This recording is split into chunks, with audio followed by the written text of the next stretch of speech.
మహాభారతంలోని పర్వాలు ఉపాఖ్యానాలపై ప్రసంగం. నారాయణం నమస్కృత్య నరం చైవ నరోత్తమం దేవీం సరస్వతీం వ్యాసం తతో జయముదీరయేత్. నమోస్తుతే వ్యాస విశాల బుద్ధే ఫుల్లారవిందాయత పత్రనేత్ర ఏన త్వయా భారత తైలపూర్ణః ప్రజ్వాలితో జ్ఞానమయ ప్రదీపః. విద్వత్ సంస్థవనీయ భవ్య కవితావేశుండు విజ్ఞాన సంపద్విఖ్యాతుడు సంయమి ప్రకర సంభావ్యానుభావుండు కృష్ణద్వైపాయనుడర్ధిలోకహిత నిష్ఠంబూని కావించే ధర్మాద్వైత స్థితి భారతాఖ్యమగు లేఖ్యంబైన ఆమ్నాయమున్. ధర్మతత్వజ్ఞులు ధర్మశాస్త్రంబని, అధ్యాత్మవిధులు వేదాంతమనియు, నీతి విచక్షణులు నీతిశాస్త్రంబని, కవి వృషభులు మహాకావ్యమనియు, లాక్షణికులు సర్వలక్ష్య సంగ్రహమని, ఐతిహాసికులితిహాసమనియు, పరమ పౌరాణికులు బహుపురాణ సముచ్చయంబని మహి గొనియాడుచుండ, వివిధ తత్వవేది వేదవ్యాసుడు ఆదిముని పరాశరాత్మజుండు విష్ణు సన్నిభుండు విశ్వజనీనమై పరగచుండ చేసే భారతంబు.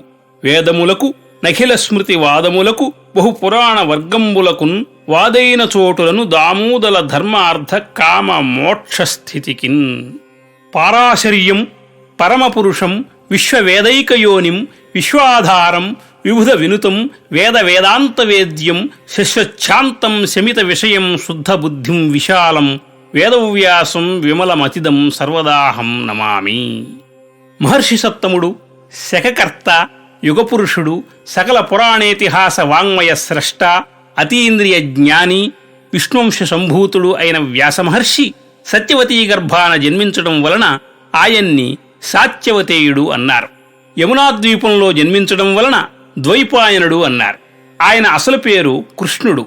వ్యాసభగవానుడు కృష్ణద్వైపాయనుడయ్యాడు.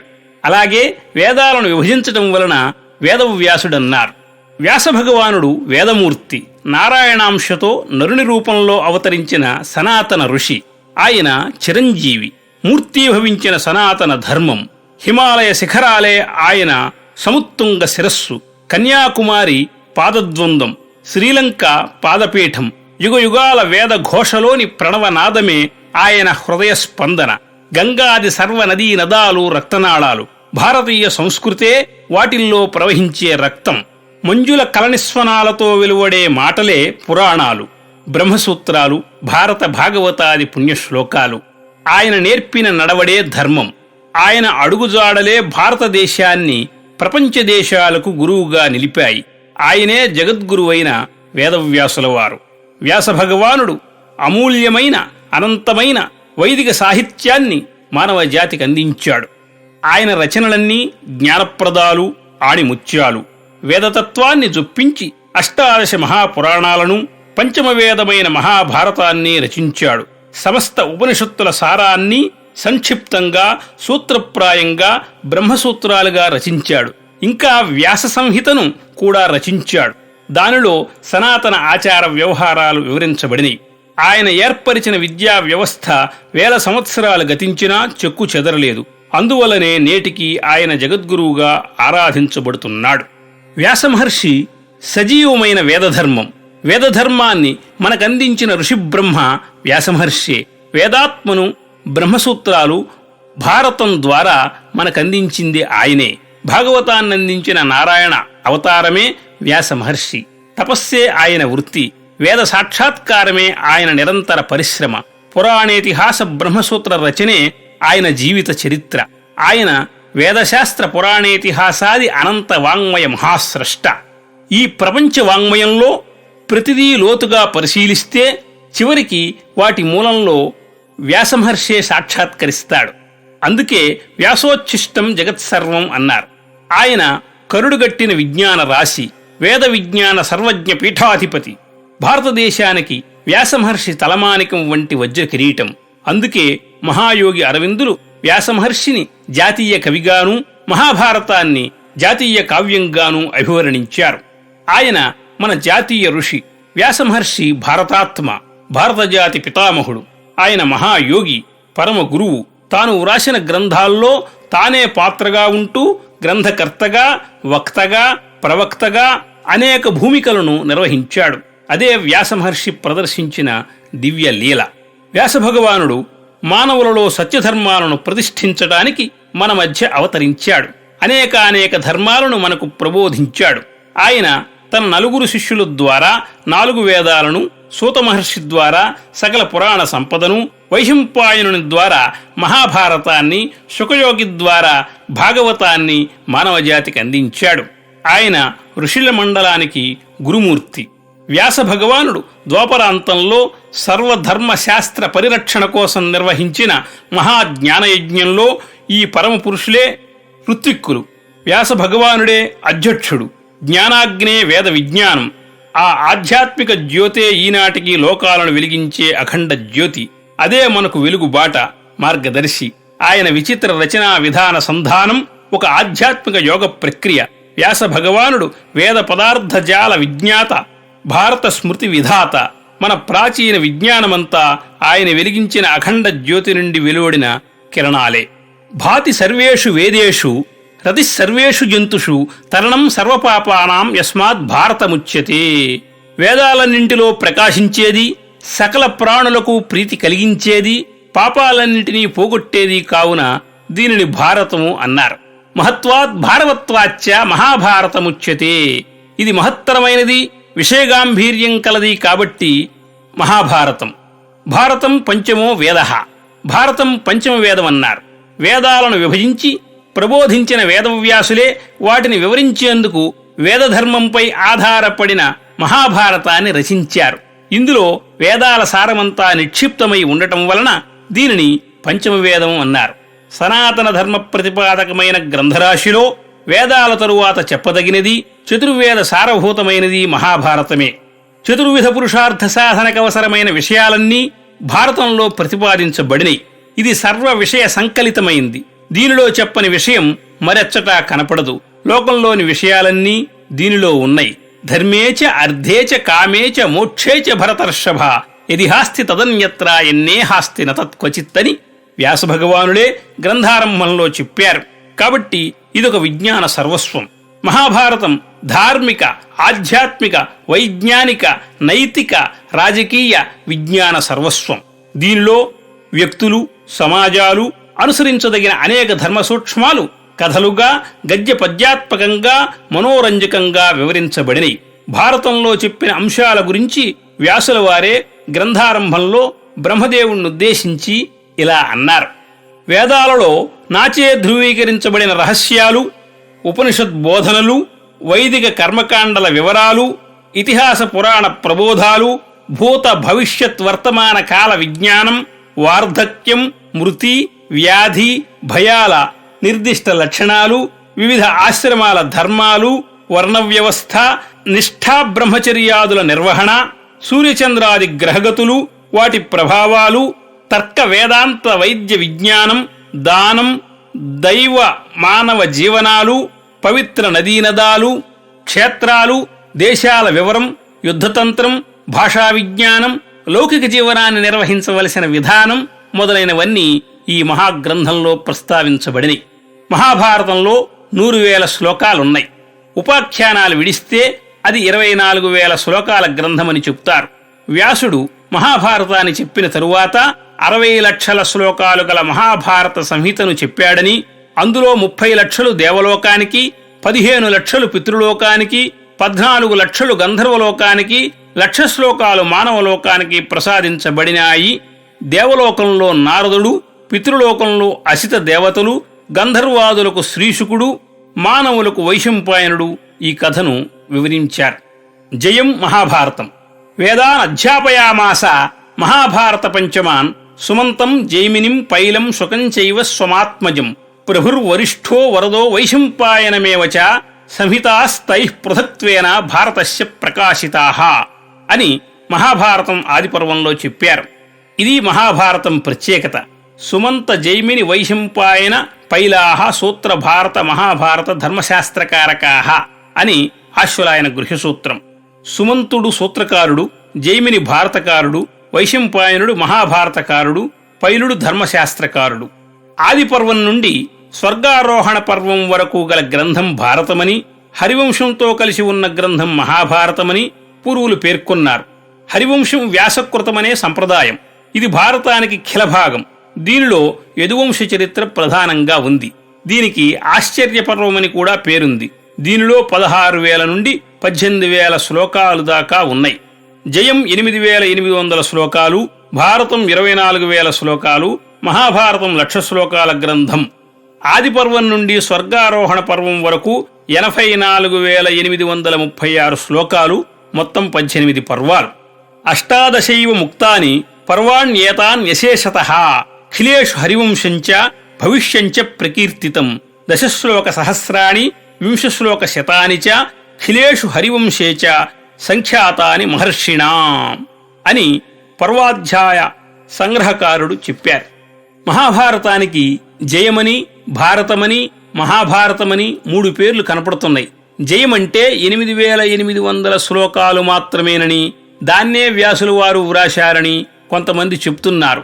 8 శ్లోక సహస్రాణి 8 శ్లోక శతాని చ అహం వేద్మి శుకో వేత్తి సంజయో వేత్తివా నవా అనే శ్లోకంలో గ్రంథులైన 8,800 శ్లోకాలు క్లిష్టాలు, దుర్భేద్యాలని చెప్పారు. అంతేకాని జయమనేది ఈ శ్లోక సంఖ్యా పరిమితమని కాదు. అలాగే 24 సాహస్రీం చక్రే భారత సంహితాం ఉపాఖ్యానైర్వినా తావద్ భారతం ప్రోచ్యతే బుధైః అని చెప్పడం వలన వైశంపాయన కృతమైన భారత సంహిత 24,000 శ్లోకాలని, ఇక ఉపాఖ్యాన సహితమై కనపడే మహాభారతం 1,00,000 శ్లోకాత్మకమని కొందరు విమర్శకులు చెబుతారు. ఇటువంటి బహుకర్తృకత్వాన్ని ప్రామాణికులు అంగీకరించలేదు. ఆఖ్యాన ఉపాఖ్యానాలు లేకుండా మహాభారతం 24,000 శ్లోకాలు, వాటితో కూడినది 1,00,000 శ్లోకాల గ్రంథం. జయం, భారతం, మహాభారతం అనేవి పర్యాయ పదాలు మాత్రమే. జయాన్ని వ్యాసుడు, భారతాన్ని వైశంపాయనుడు, మహాభారతాన్ని సూతుడు వ్రాశాడనే దానికి ప్రమాణాలు లేవు.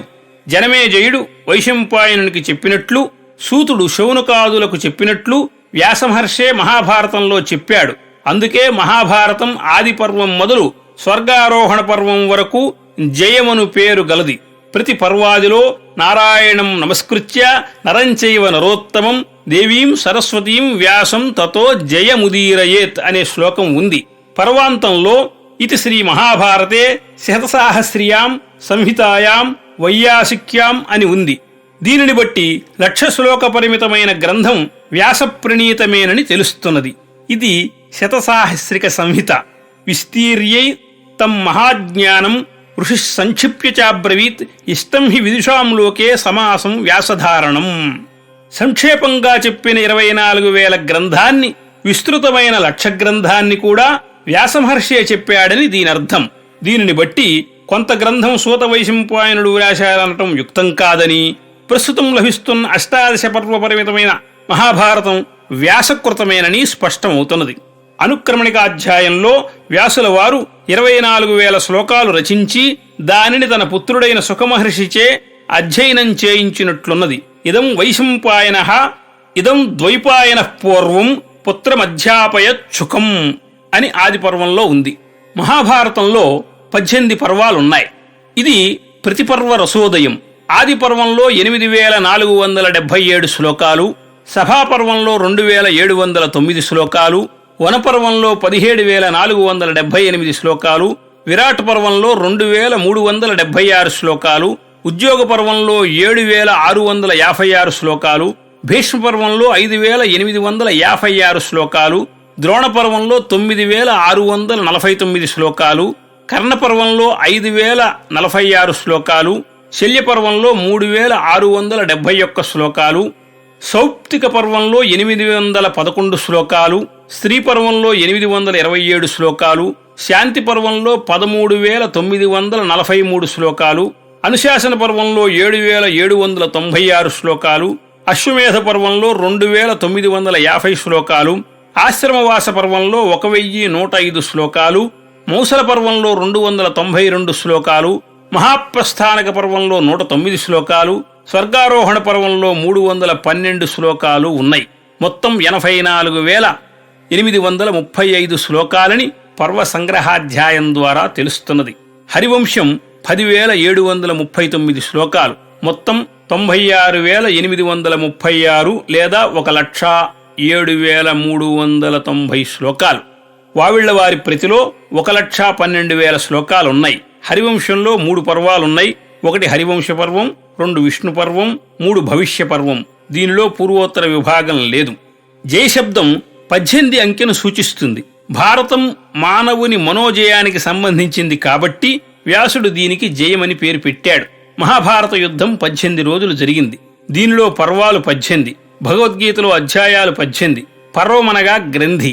భారత పర్వాలు పౌష్యమాదిగా భవిష్యత్ పర్వం వరకు 100 ఐతిహాసిక మర్యాదను అనుసరించి వ్యాస భగవానుడు వీటిని 18 పర్వాలుగా సంగ్రహించాడు. మహాభారతం బహుపురాణ సముచ్చయంగా ఉన్న ఇతిహాసం. ఇతిహాసమనగా ప్రాచీన కాలంలో వాస్తవంగా జరిగిన సంఘటన, చరిత్ర. మహాభారతం ఒక చరిత్ర, ప్రాచీన భారతవర్ష చరిత్ర, కల్పిత కథ కాదు. భారతవంశీయులైన కౌరవ పాండవుల చరిత్ర చెప్పటం వలన దీనిని భారతం అన్నారు. భరతానాం మహర్జన్మ మహాభారతముచ్యతే, భరతానాం యతశ్చాయమితిహాసో మహాద్భుతః.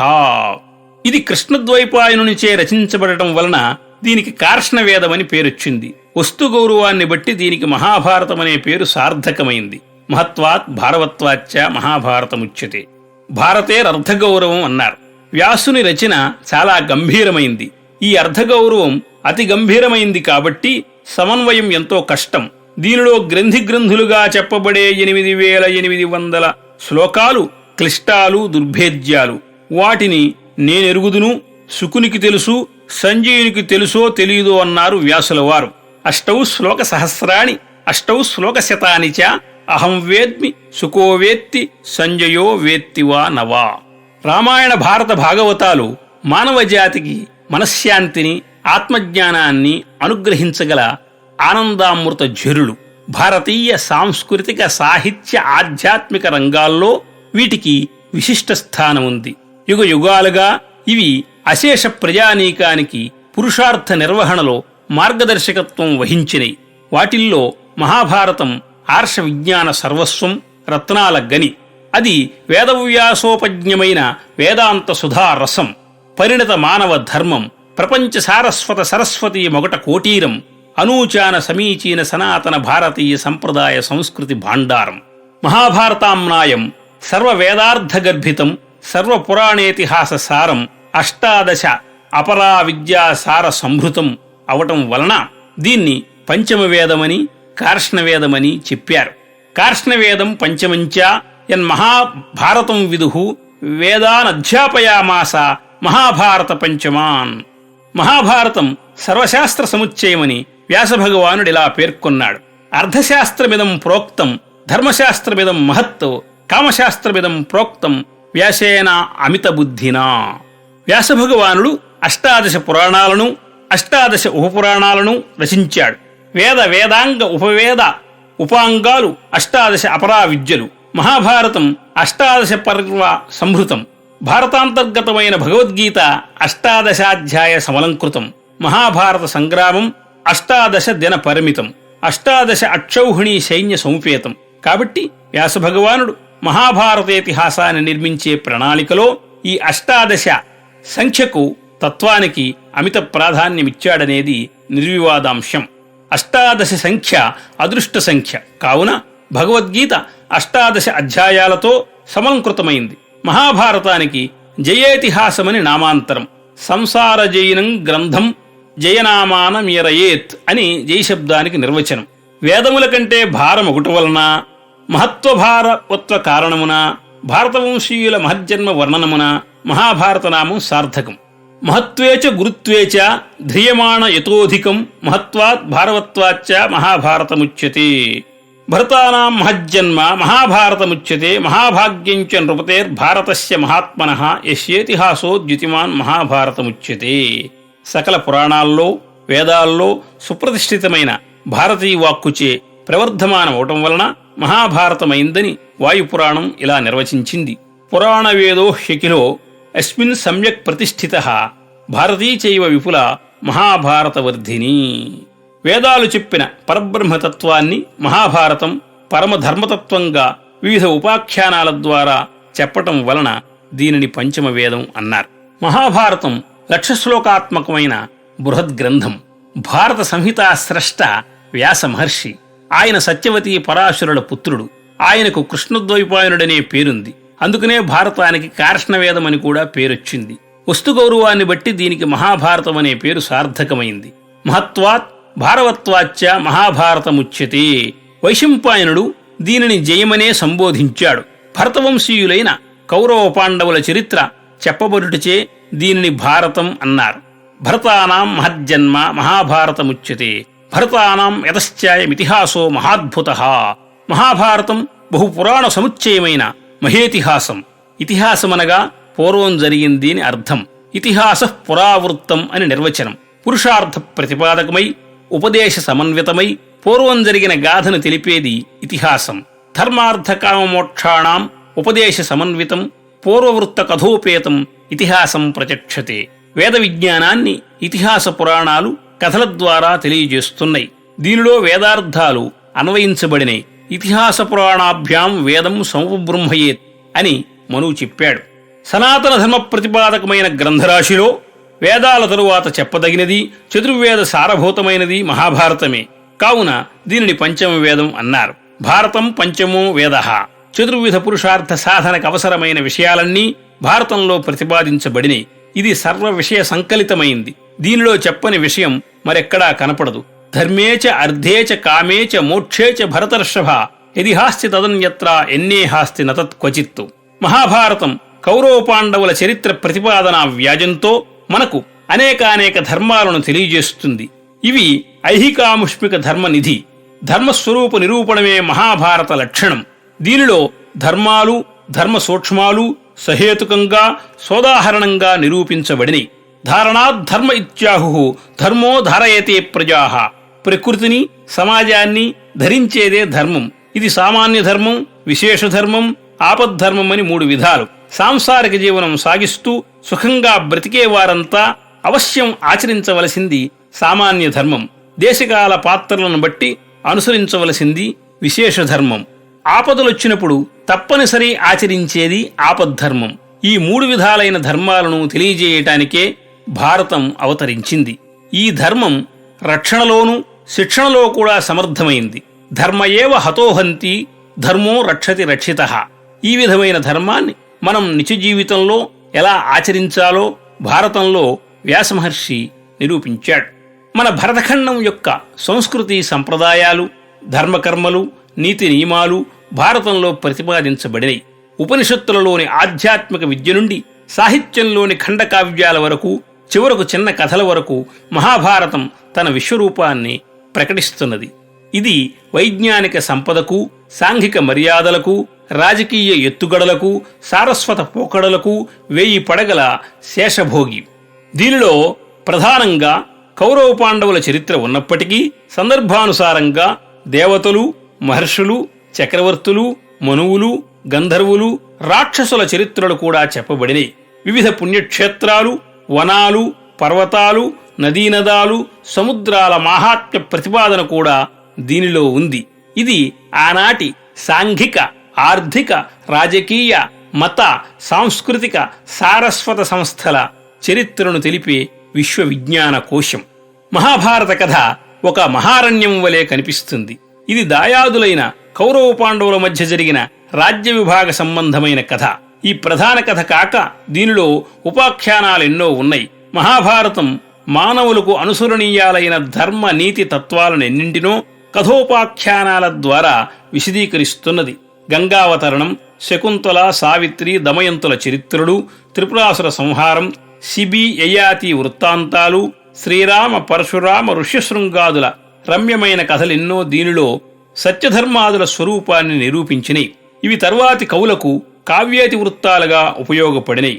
భారతంలో రాజుల, ఆశ్రమవాసుల కర్తవ్యాదులెన్నో విస్తృతంగా వర్ణించబడినాయి. ఆనాటి రాజకీయాలు, రాజ్య పరిపాలనా విధానాలు, యజ్ఞయాగాది కర్మలు, మతం, ధర్మం, నీతి, దర్శనతత్వ రహస్యాలు, సాంఘిక జీవన విధానం, వర్ణ వ్యవస్థ మొదలైన విషయాలెన్నో దీనిలో వివరించబడినాయి. ఇంతేకాక ఆనాటి భౌగోళిక, ఆర్థిక, సామాజిక, లౌకిక, పారలౌకిక, ఆధ్యాత్మిక విద్యలు దీనిలో చెప్పబడినాయి. దీనిలోని శాంతి, ఆనుశాసనిక పర్వాలు అనేకానేక ధర్మాలను ప్రబోధిస్తున్నాయి. అందుకే మహాభారతం ఒక జ్ఞాన భాండాగారం.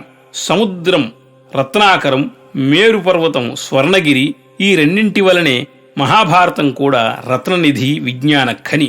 లోతుకు వెళ్లి వెలికితే ఆ జ్ఞానరత్నాలు లభిస్తాయి. యథా సముద్రో భగవాన్ యథా మేరుర్మహాగిరి ఉభేఖ్యాత్ రత్ననిధి తథా భారతముచ్యతే. ఈ మహేతిహాసంలో సమస్త వేదోపనిషద్ జ్ఞాన రహస్యాలను, సకల శాస్త్రసారాన్ని పొందుపరిచినట్టు వ్యాసవ్యాసుడే స్వయంగా బ్రహ్మతో ఇలా అంటాడు: బ్రహ్మన్ వేద రహస్యంచ యచ్చాన్యత్ స్థాపితం మయా సాంగోపనిషదాం చైవ వేదానాం విస్తరక్రియ. ఇంకను ఇతిహాస పురాణాదులను మధించి వాటి సారాంశాన్ని దీనిలో నిక్షిప్తం చేసినట్లు, దీనిలో భూత భవిష్యత్ వర్ణనలు ఉన్నట్టు చెప్పాడు. ఇతిహాస పురాణానాం ఉన్మేషం నిర్మించేయత్తు భూతం భవ్యం భవిష్యంచ త్రివిధం కాలసంగీతం.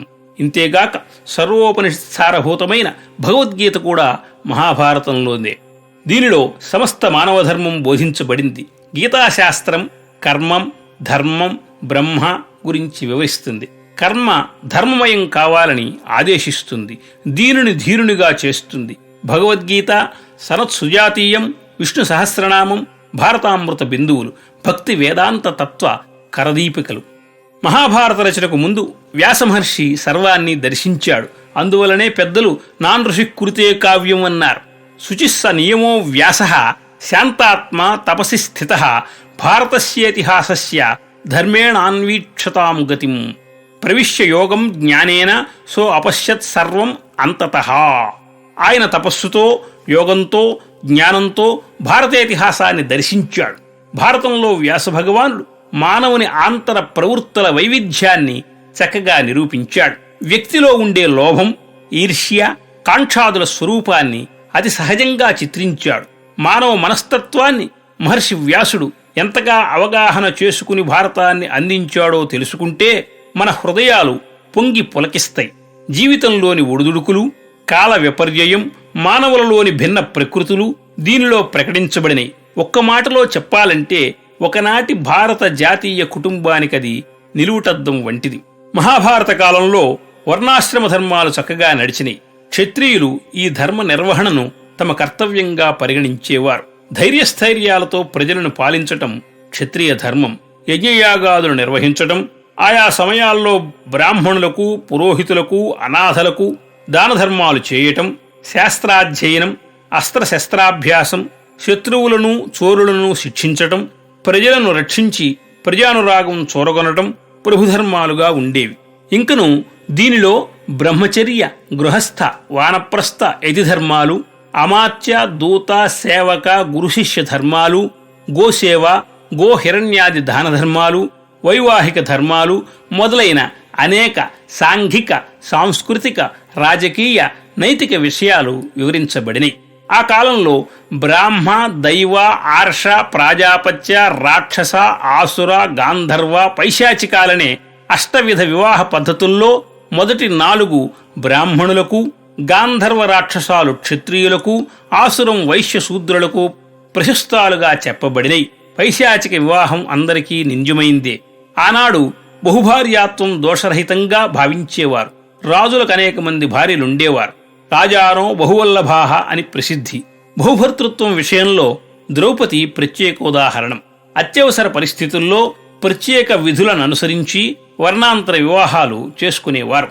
దేవయాని, యయాతుల వివాహాలు ఇందుకు నిదర్శనాలు. ఆనాటి సమాజంలో నియోగ పద్ధతి కూడా వాడుకలో ఉండేది. మహాభారత కాలంలో యుద్ధ విద్య బాగా అభివృద్ధి చెందింది. ముఖ్యంగా ధనుర్విద్య పరాకాష్ఠనందుకుంది. ఆనాటి వీరులు అద్భుతమైన వివిధ శస్త్రాస్త్ర ప్రయోగాలు నేర్చేవారు. యుద్ధాలలో రథాలను ఎక్కువగా ఉపయోగించేవారు. చతురంగ బలాల్లో రథాలే ప్రాధాన్యం వహించేవి. గజబలం కూడా ఉండేది.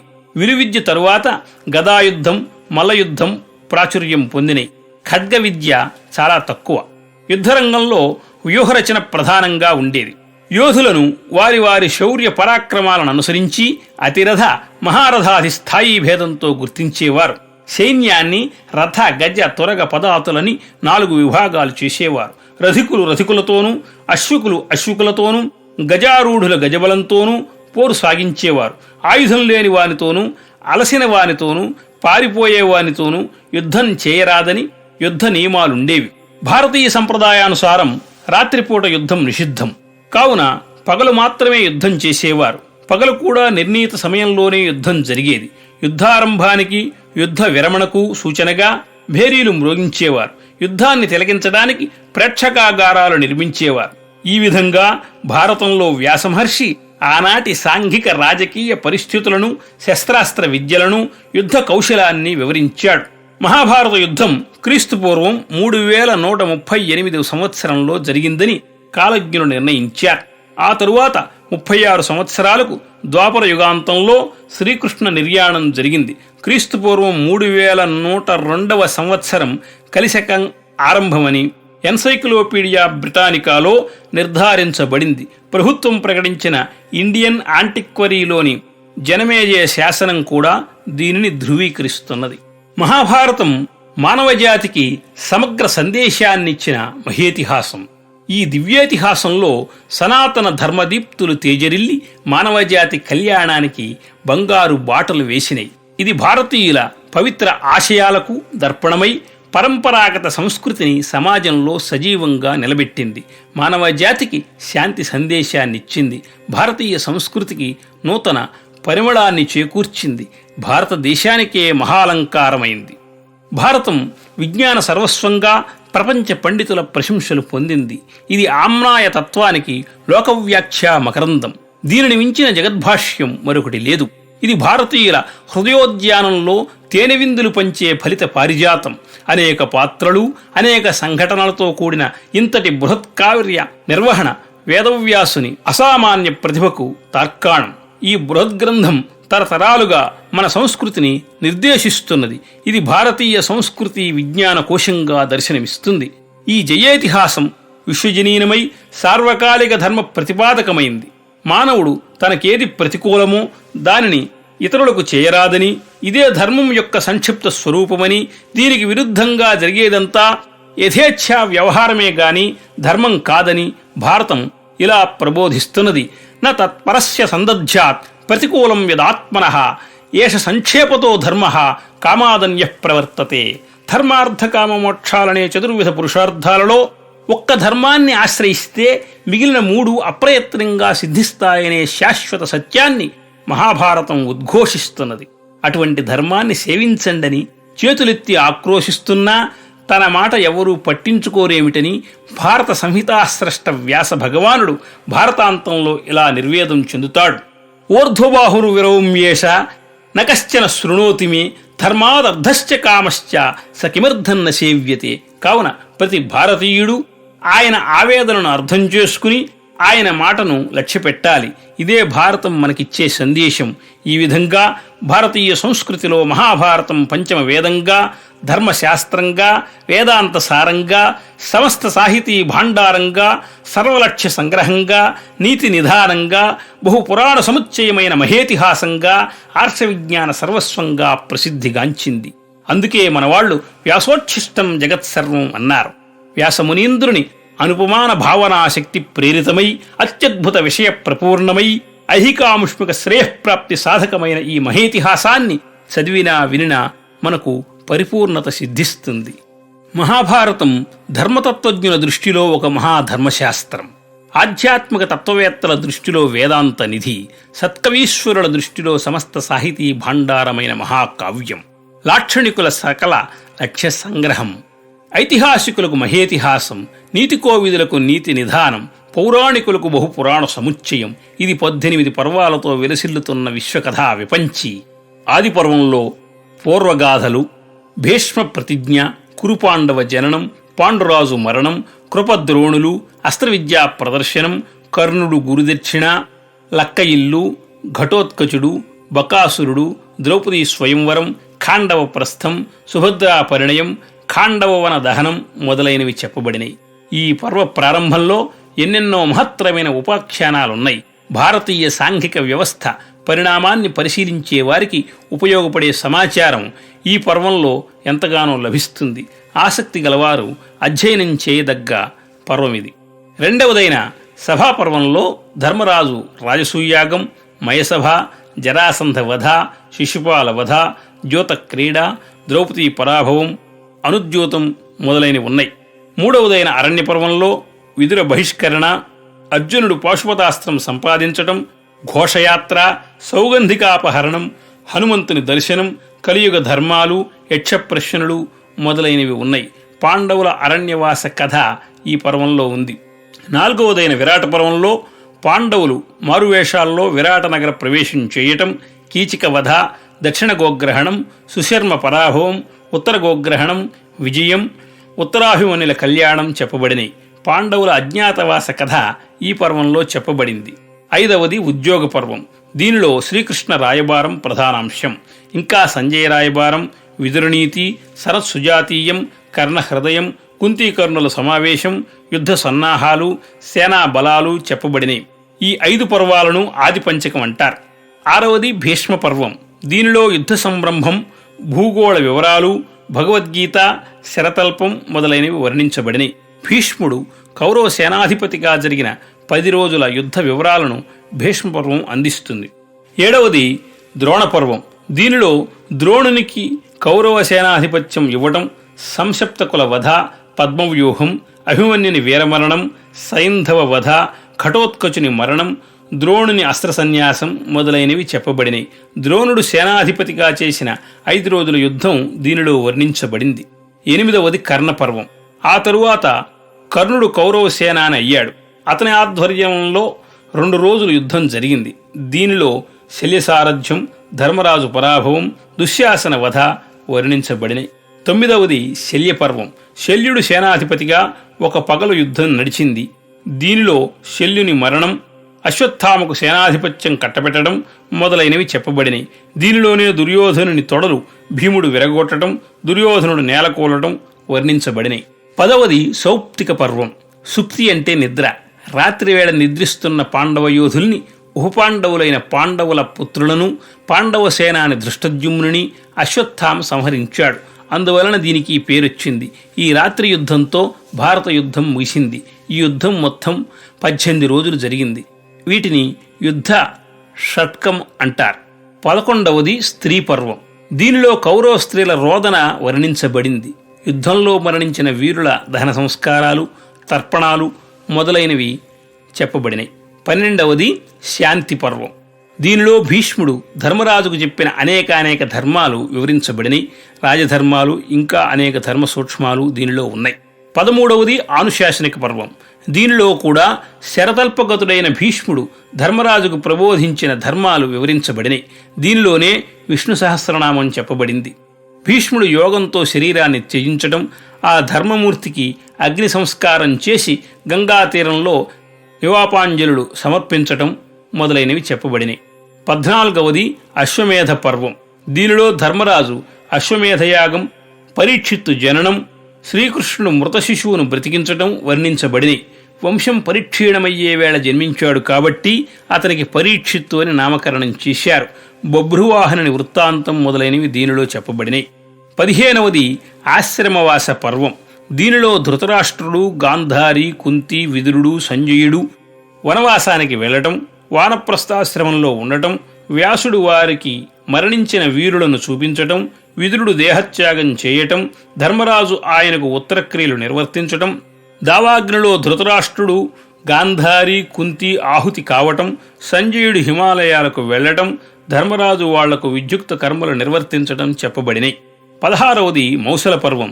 దీనిలో యాదవ వంశంలో ముసలం పుట్టడం, యదువంశం నాశనమవటం, వసుదేవుని ప్రాణత్యాగం, బలరామకృష్ణుల అవతార సమాప్తి, అర్జునుడు కృష్ణుని 8 రాణులను, బలరామ పత్రులను రక్షించటం, వారంతా అగ్నిప్రవేశం చేయటం మొదలైనవి వర్ణించబడినాయి. 17వది మహాప్రస్థాన పర్వం. దీనిలో పరీక్షిత్తు పట్టాభిషేకం, పాండవులు వానప్రస్థానికి వెళ్లటం. 17వది మహాప్రస్థాన పర్వం. దీనిలో పరీక్షిత్తు పట్టాభిషేకం, పాండవులు వానప్రస్థానికి వెళ్లటం, ద్రౌపది, భీముడు, అర్జునుడు, నకులుడు, సహదేవుడు పడిపోవటం, యమధర్మరాజు శూనక రూపంలో ధర్మరాజును వెంబడించటం, యమధర్మరాజు ప్రసన్నుడై ప్రత్యక్షమవటం, ఇంద్రుడు తన రథం మీద ధర్మరాజును సశరీరంగా స్వర్గానికి తీసుకుని వెళ్లటం మొదలైనవి వర్ణించబడినాయి. 18వది స్వర్గారోహణ పర్వం. దీనిలో స్వర్గంలో ధర్మరాజు తన సోదరులను బంధువులను దర్శించటం, మందాకిని స్నానంతో అతనికి దివ్యదేహం ప్రాప్తించటం, అమరావతిలో శాశ్వత స్థానం పొందటం వర్ణించబడిని. వ్యాసభగవానుడు ఈ విధంగా 18 పర్వాల మహాభారత సంహితను 3 సంవత్సరాల్లో రచించాడు. ఇది యుగయుగాలుగా ప్రజలకు లోకోత్తర పథనిర్దేశం చేస్తూ వచ్చిన ఆకాశ దీపం, పరమపదాప్తి హేతువు, ఇహపర సుఖభోగ సాధనమైన మహేతిహాసం మహాభారతం. ఉపాఖ్యానాలు. రామాయణ భారతాలు మానవ జీవన జ్యోతులు. ఇవి మానవ జీవితానికి మార్గదర్శకాలు. మహాభారతం భారతీయుల జీవరసాయనం. ఇది 18 పర్వ సంభృతమైంది. ప్రతి పర్వం అనేక ఉపాఖ్యానాలతో కూడి ఉంది. ఈ ఉపాఖ్యానాలన్నీ పురుషార్థ ప్రతిపాదకాలు, వేదమంత్రాలకు వ్యాఖ్యాన రూపాలు. భారతంలో మొత్తం 132 ఉపాఖ్యానాలున్నాయి.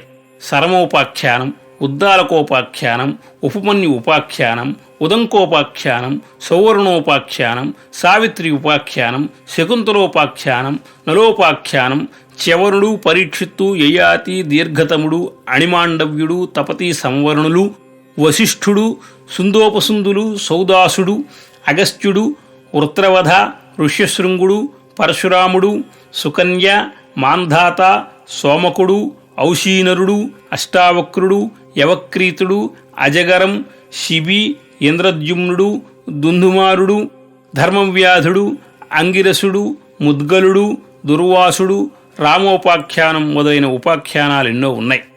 ఇంకా కేశిని, దంభోద్భవుడు, మాతలి, గాలవుడు, విదులుడు, అంబ, సువర్ణష్ఠీవి, త్రిపురాసురుడు, హంస, కాకి, బలాక, వ్యాధ, కౌశికులు, త్రితుడు, సారస్వతుడు, మంకణకుడు, విశ్వామిత్రుడు, బక దాల్భిలు, వశిష్ఠ విశ్వామిత్రుడు, స్కందుడు, శృతావతి, అరుంధతి, జైగీషవ్యుడు, అసితుడు, దేవలుడు, శంఖలిఖితులు, సుద్యుమ్నుడు, నారదుడు, పర్వతుడు, పరశురాముడు, ముచుకుందుడు, కైకేయి, వ్యాఘ్రం, గోమాయువు, ఉష్ట్రగ్రీవుడు, మహర్షి, సారమేయం, ఇంద్రుడు, ప్రహ్లాదుడు, సుమిత్ర, వృషభుడు, మత్స్యయంత్రం, మత్స్యత్రయం, మార్జాలం, మూషికం, విశ్వామిత్రుడు, చండాలుడు, కపోతం, గృద్ధజంబుకం, నాడీజంఘోపాఖ్యానం, సువర్చల, శ్వేతకేతు, జాబాలి, చిరకారి, సులభ, జనకుడు, హైగ్రీవోపాఖ్యానం మొదలైనవి ఉన్నాయి.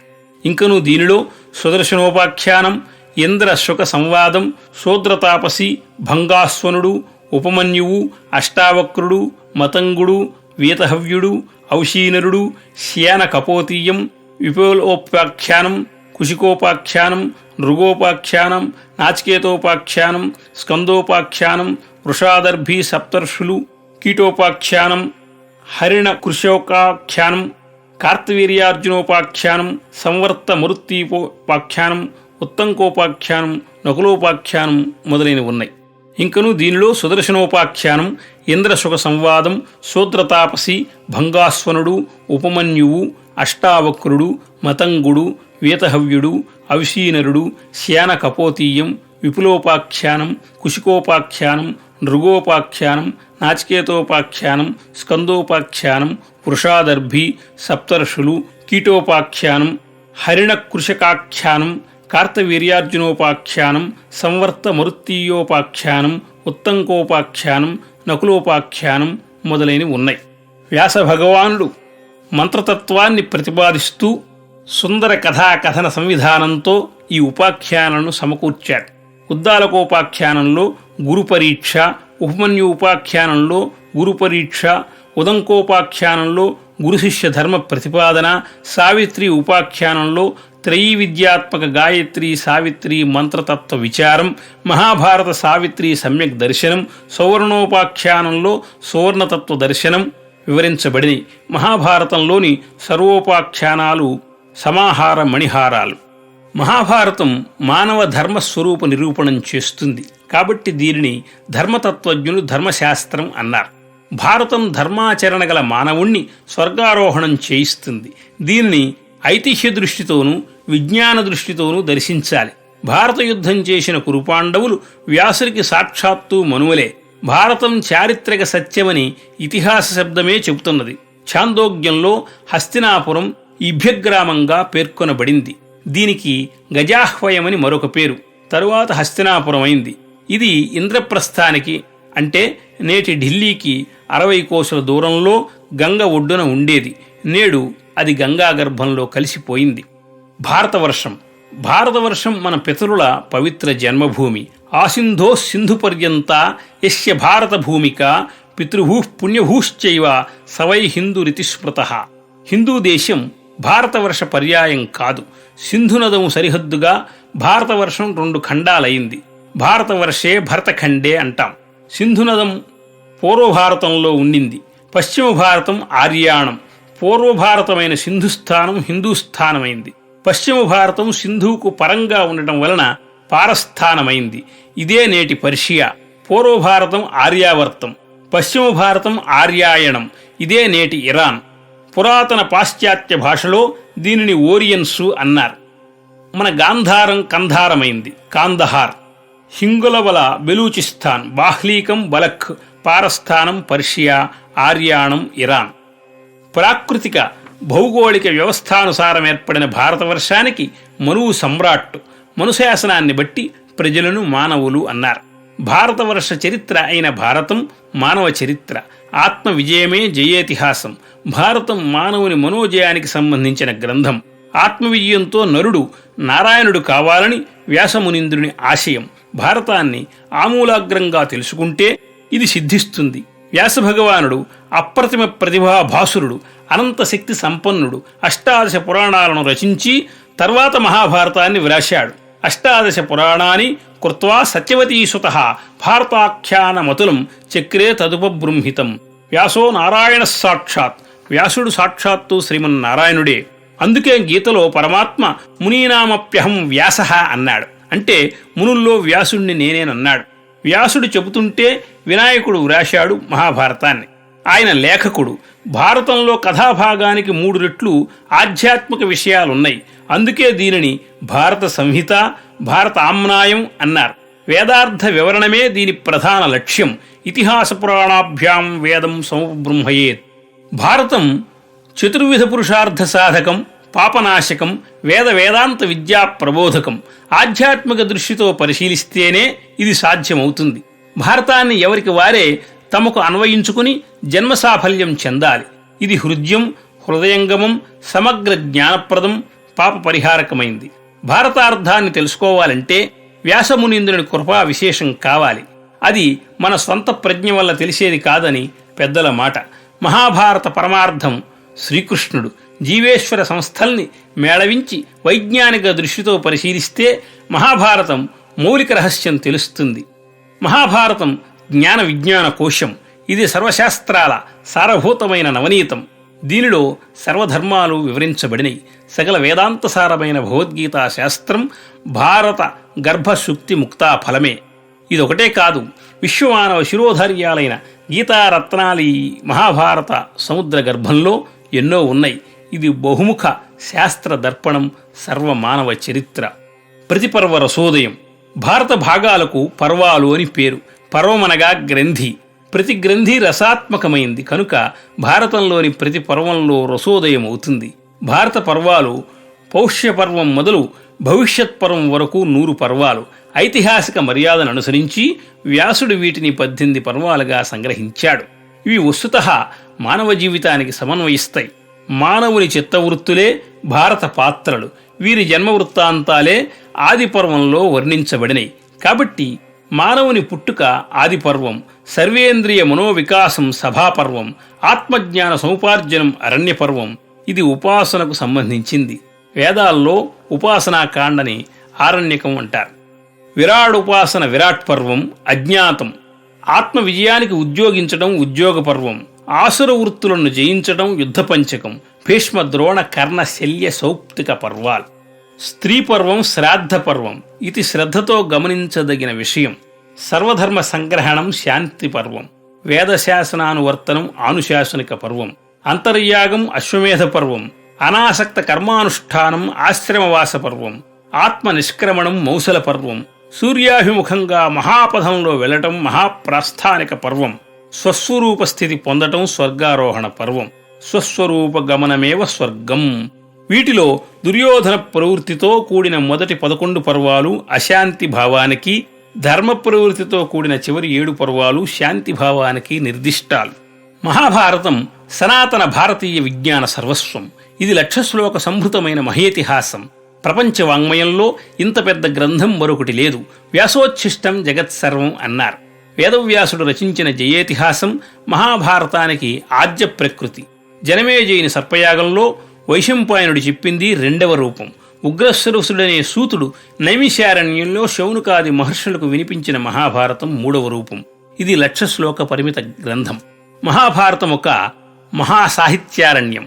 ఈ మహారణ్యంలో అమర కవితా భావనలు, అద్వితీయ జ్ఞానరత్నాలు దేదీప్యమానంగా శాశ్వతంగా మిరిమిట్లు గొలుపుతుంటాయి.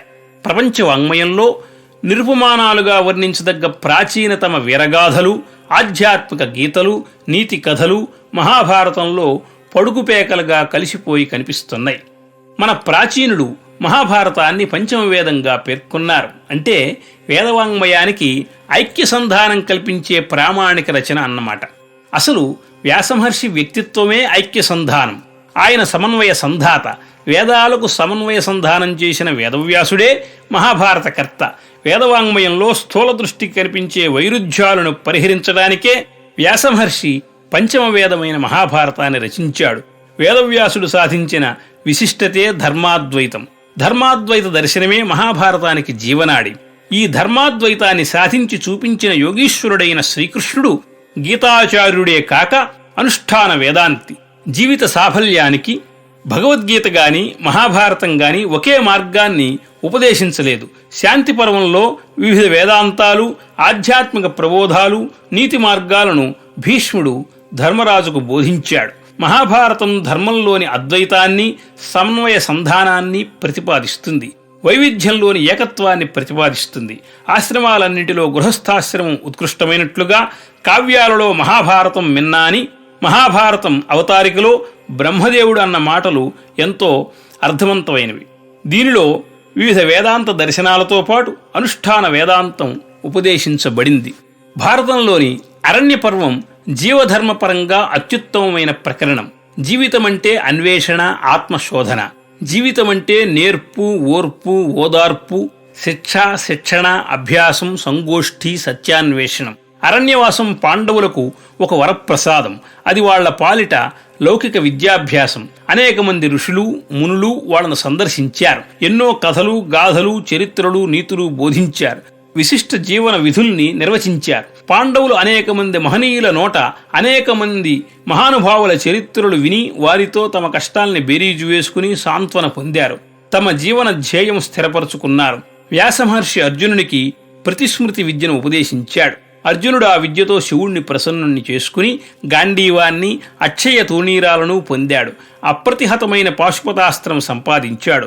ధర్మరాజు నహిషుణ్ణి శాప విముక్తిని చేసి ఆయన నుండి ఎన్నో ఆధ్యాత్మిక రహస్యాలను తెలుసుకున్నాడు. పాండవులు మహర్షుల వల్ల రామాయణం, నరదమయంతి కథ, అగస్త్యుని చరిత్ర, ఋష్యశృంగుని కథ, మాంధాతృ చరిత్ర, ధర్మవ్యాధిని వృత్తాంతం, కుమార సంభవం, సతీ సావిత్రి కథ మొదలైన పుణ్య వృత్తాంతాలు విని మానవుని జీవితంలోని బహుముఖ రూపాలను దర్శించారు. దీనివల్ల వాళ్ల మానసిక పరిణతి విస్తరించింది. ఆలోచన పరిధి పెరిగింది. నిజమైన మానవ జీవితం జనారణ్యాల్లో కాదు, వనభూముల్లోని పర్ణ కుటీరాల్లో ద్యోతకమవుతుందని అరణ్య పర్వం మనకు విశుద్ధ సందేశాన్ని ఇస్తుంది. భారతం ఒక గొప్ప నీతి శాస్త్రం. అది మనకు అరణ్య పర్వంలో ప్రతిధ్వనిస్తుంది. అది దాని విశిష్టత. ఉద్యోగ పర్వం. వ్యాసమహర్షి దర్శించిన మహాభారతం పురుషార్థాలకు నిలయం. దానిలో ఎవరికెప్పుడు ఏది కావాలన్నా లభిస్తుంది. సర్వవస్తు సంభార సంపద గల మహా విపణిగా మహర్షి దాన్ని నిర్మించాడు. భక్తి శ్రద్ధలనే మూల్యంతో అందులో ఎవరైనా పురుషార్థాలను పొందవచ్చు. ఆ మహా విపణిలో ఒక మహిమగల విశాల శాల ఉద్యోగ పర్వం. భారత భావుక మూర్ధన్యులు భారతే సార ఉద్యోగ అని, విరాటోద్యోగ సారవాన్ అని సారసంగ్రహ వాక్యాలు చెప్పారు. అంటే భారతంలో ఉద్యోగ పర్వం సారభూతమైందని, మహాభారతం విరాట ఉద్యోగ పర్వాలు సారంగా గలదని అర్థం. మహాభారతంలోని 18 పర్వాల్లో మొదటి 5 పర్వాలను ఆదిపంచకమని, తరువాతి 6 పర్వాలను యుద్ధ షట్కమని, చివరి 7 పర్వాలను శాంతి సప్తకమని అంటారు. ఈ ఆది పంచకంలో తిలకాయమానమైంది, శిఖరాయమానమైంది ఉద్యోగ పర్వం. ఉద్యోగ శబ్దానికి ప్రధానమైన అర్థం ప్రయత్నం. దేన్ని గూర్చి ప్రయత్నమనగా యుద్ధ ప్రయత్నమని, సంధి ప్రయత్నమని, భగవంతుని కర్తవ్యత్రయ సాధన ప్రయత్నమని చెప్పవచ్చు. సాధు పరిత్రాణం, దుష్కృత వినాశం, ధర్మ సంస్థాపనం వాసుదేవుని కర్తవ్యాలు. ఆయన సర్వసమర్థుడు అయినా లోకానికి తన యందు సంపూర్ణ విశ్వాసం కలగాలని ఆయన సంకల్పం. ధర్మ సంస్థాపన ఆయన పరమ లక్ష్యం. దుష్ట శిక్షణ, శిక్ష రక్షణలు దానికి పూర్వాంగాలు. అందుకే ఆ మహాత్ముడు లోకసామాన్యంగా సంధి కోసం చిత్తశుద్ధితో ఎంత గట్టిగా ప్రయత్నించాడో, విశేష దృష్టితో యుద్ధానికి కూడా అంత తీవ్రంగా ఉద్యోగించాడు. ఉద్యోగ పర్వం ఉద్యోగానికి సంబంధించిన సకల సూక్ష్మాంశాలను చక్కగా వివరించింది. ఉభయపక్షాల వారు యథాశక్తి ప్రయత్నించారు. ధృతరాష్ట్రుడు పాండవుల వద్దకు సంజయుని దూతగా పంపాడు. అతడు స్వామిభక్తి పరాయణుడు. అతడు ధర్మరాజుని యుద్ధ విముఖునిగా చేశాడు. దుర్యోధనుడు ఉలూకుణ్ణి దూతగా పంపాడు. కుటిల నీతిలో ఆరితేరిన శకుని కొడుకు ఉలీకుడు. శత్రుపక్షంలో మనోవైకల్యం ఏర్పరిచి నీరుగార్చటం అతని ఉద్దేశం. ఇక పాండవుల పక్షం నుండి కౌరవుల వద్దకు మొదట ద్రుపద పురోహితుడు దూతగా వెళ్ళాడు. ఇతడు తన ప్రభువుల అభిప్రాయాన్ని కొండబద్దలు కొట్టినట్టు సూటిగా వెల్లడించాడు. ఇతని మాటలకు ధృతరాష్ట్రుడు హడలిపోయాడు. ఇక సర్వజ్ఞుడు, సర్వశక్తిమంతుడు, ఏది ఏమైనా పట్టనివాడు, ఆదర్శాల కంటే ఆచరణకే ప్రాధాన్యమిచ్చేవాడు, పశ్చాత్తాపం చెందనవసరం లేని రీతిలో కార్యాన్ని నిర్వహించేవాడు అయిన శ్రీకృష్ణ పరమాత్మ పాండవ పక్షంలో రెండవ దూత. పేరుకు దూతే కాని అవసరమైతే ప్రభువులకు కూడా ప్రభువుగా నిర్ణయాలు తీసుకోగల నియంత. సంధిని సాధించలేదు గాని సర్వాన్ని సాధించాడు. అతడు తన దౌత్యం ద్వారా యుగయుగాల వారికి ఏది ధర్మపక్షమో, ఏది అధర్మపక్షమో, ధర్మపక్షం కూడా యుద్ధానికే ఎందుకు సిద్ధపడవలసి వచ్చిందో స్పష్టం చేశాడు. ఉద్యోగ పర్వంలోని శ్రీకృష్ణుని తత్వం అవగతం చేసుకోవటం వల్ల మానవుల్లో ధర్మం చక్కగా కుదురుకుంటుంది. ఈ విధంగా కర్తవ్యత్రయ సాధనం ఈ దౌత్యంలో మనకు కనపడుతుంది. దీనిలో ధృతరాష్ట్రునికి సద్బుద్ధి కలగటానికి విదురుడు లోకతత్వసార సంగ్రహమనదగిన నీతిని 500 శ్లోకాలతో బోధించాడు. అలాగే సనత్సుజాతుడు పరమార్థతత్వసార సంగ్రహంగా ఆధ్యాత్మిక తత్వాన్ని 200 శ్లోకాల్లో ఉపదేశించాడు. సాక్షాత్తు ధర్మదేవత అంశంలో జన్మించిన ధర్మమూర్తి విదురుడు, బ్రహ్మమానసపుత్రుడు, నిత్యకుమారుడైన సనత్సుజాతుడు చేసిన ఉపదేశాలు ధృతరాష్ట్రుని ఎడ సఫలం కాలేదు. కాని ఆ 2 మహానిధులు శాశ్వతంగా మానవలోకంలో అందుబాటులోకి రావటం మానవజాతి చేసుకున్న మహాభాగ్యం, పుణ్య విశేషం. ఈ ఉద్యోగ పర్వంలో 10 ఉపపర్వాలు, 196 అధ్యాయాలు, 6614 శ్లోకాలు ఉన్నాయి. ఈ పర్వం భారత సారం. దీనిలో పాండవ ధార్తరాష్ట్రుల స్వభావాలు, కురుక్షేత్ర మహాసంగ్రామానికి దారితీసిన పరిస్థితులు, సంగ్రామంలో పాల్గొనేవారి శక్తియుక్తులు, సంగ్రామ ఫలితాలు, శ్రీకృష్ణుని తత్వం, ఆయన ప్రమేయం, దౌత్యాలలో తారతమ్యాలు, ఇరుపక్షాల బలాబలాలు తెలుస్తాయి. తద్వారా భారతంలో వ్యాసుని హృదయం లీలామాత్రంగానైనా అవగతమవుతుంది. ఇదే మహాభారతానికి ముఖ్య ప్రయోజనం. అందుకే ఇది భారత సారం. మానవ జీవిత మహేతిహాసం మహాభారతం. భారత గంగా స్రవంతిలో మణికర్ణికా ఘట్టం ఉద్యోగ పర్వం. రాయబార రూపంలో రాజనీతి, విదురుని ఉపదేశంలో లోకనీతి, సనత్సుజాతిని నోట ఆత్మజ్యోతి ఈ పర్వంలో గ్రహించి దర్శించాలి. అందుకే రామాయణంలో సుందరకాండ వలె భారతంలో ఉద్యోగ పర్వం విశిష్టమైంది. ఆత్మోన్నతిని, మనోవికాసాన్ని సాధించటానికి దీనిని నిత్యం చదవాలి. భారతం చదివితే మానవత్వానికి పరిపూర్ణత సిద్ధించి ఎవరితో ఎలా ప్రవర్తించాలో అవగాహన కలుగుతుంది. కాబట్టి వ్యాసమునీంద్రుని సాంద్ర కరుణాతిశయంతో లభించిన ఆ విజ్ఞాన సర్వస్వాన్ని అవలోకించాలి. మహాభారతంలోని ఉద్యోగ పర్వంలో 4 రాయబారులు వస్తారు. వ్యవహార జ్ఞానం లేకుండా నిజాన్ని నిష్ఠురంగా చెప్పటమే తెలిసిన రాయబారి ద్రుపద పురోహితుడు. కర్ర విరగకుండా, పాము చావకుండా మంత్రాంగం నడిపే రాయబారి సంజయుడు. త్రాచుపామును బలమైన కర్రతో నడ్డి విరగబొడిచే రాయబారి వాసుదేవుడు శ్రీకృష్ణుడు. విరిగిన మనసుల్ని మరింత విరిచే అవివేక రాయబారి శకుని కొడుకు ఉలూకుడు. ఈ 4 రాయబార విధానాలను పరిశీలిస్తే ఈనాటి ప్రపంచ రాజకీయాల్లో వీరిని మించిన ప్రవృత్తి కలవారు మరో రాయబారి లేడు. అందుచేత రాజకీయవేత్తలందరూ దీన్ని చదవాలి. ఎప్పటికప్పుడు తమ బుద్ధికి పదును పెట్టుకోవాలి. ఇక దీనిలోని విదురునీతి విద్యార్థులందరికీ అవశ్య పఠనీయం. ప్రజాక్షేమాన్ని కాంక్షించే రాజకీయ వర్గాల వారంతా దీన్ని విధిగా నిత్యం పారాయణం చెయ్యాలి. ఈ పర్వంలోనే సనత్సుజాతుడు అనిత్యమైన పాంచభౌతిక దేహం కోసం అనవసర యాతనలు పడే వారందరికీ జ్ఞాననేత్రం ప్రసాదించి ఆత్మజ్ఞాన జ్యోతిని దర్శింపజేస్తాడు. వ్యాసమహర్షి ఈ పర్వంలో ఇన్నింటిని నిక్షేపించాడు. భారతం ఉద్యోగ పర్వంలోని సనత్సుజాతీయం, విదురనీతి, భీష్మ పర్వంలోని భగవద్గీత, ఆనుశాసనిక పర్వంలోని విష్ణు సహస్రనామం, భీష్ముడు బోధించిన ధర్మాలు, అశ్వమేధ పర్వంలో శ్రీకృష్ణుడు అర్జునుడికి మరలా బోధించిన అనుగీతలు మహత్వపూర్ణ రత్నాలు. ఇవి మానవజాతికి అహర్నిశం జ్ఞానజ్యోతిని ప్రసాదించే ఆరని దీపాలు. ఇవి మనోజ్ఞమైన మహారత్నాలు, అమృత రసాలు. విదురనీతి ఇది ధృతరాష్ట్రునికి విదురుడు బోధించిన నీతిశాస్త్ర సారం. విదురుడు ఉపదేశ సామర్థ్యంలో, జ్ఞాన సంపదలో మిన్న, సాక్షాత్తు సమవర్తి, లోకతత్వం, లోకేశ్వరతత్వం క్షుణ్ణంగా తెలిసినవాడు, కల్లా కపటాలు లేని మహానుభావుడు, పరహితమే ప్రాణమై బ్రతుకుతున్న ధన్యజీవి, మహోన్నతమైన వ్యక్తి. వీరిద్దరి సంవాదం ఉద్యోగ పర్వంలో ప్రజాగర పర్వంగా విదురునీతి రూపంలో అవతరించింది. దాదాపు 600 శ్లోకాలతో ఒక మహానీతి శాస్త్రంగా రూపొంది మానవజాతికి శాశ్వతంగా ఉపాధేయమై అలరారుతున్నది. మానవజాతి మనుగడకు మార్గం చూపుతున్నది. దీనిలో 8 అధ్యాయాలు, 596 శ్లోకాలు ఉన్నాయి. మొదటి అధ్యాయంలో పండితులు మూర్ఖుల లక్షణాలు, 2వ అధ్యాయంలో పాలకులు అవలంబించవలసిన ధర్మాలను, చేయరాని పనులను, 3వ అధ్యాయంలో రాజు నిష్పక్షపాతిగా ఉండాలని, 4వ అధ్యాయంలో దత్తాత్రేయ సాధ్యదేవ సంవాదం, ఉత్తముల లక్షణాలు, కర్తవ్యాలు, 5వ అధ్యాయంలో 17 రకాలైన మూర్ఖుల వివరణ, 6వ అధ్యాయంలో అతిథులను సేవించే విధానం, కోశవృద్ధి మార్గాలు చెప్పబడినాయి. 7వ అధ్యాయంలో వృద్ధిక్షయాలు ఎలా కలుగుతాయి, లక్ష్మి ఎక్కడ ఉంటుంది మొదలైనవి.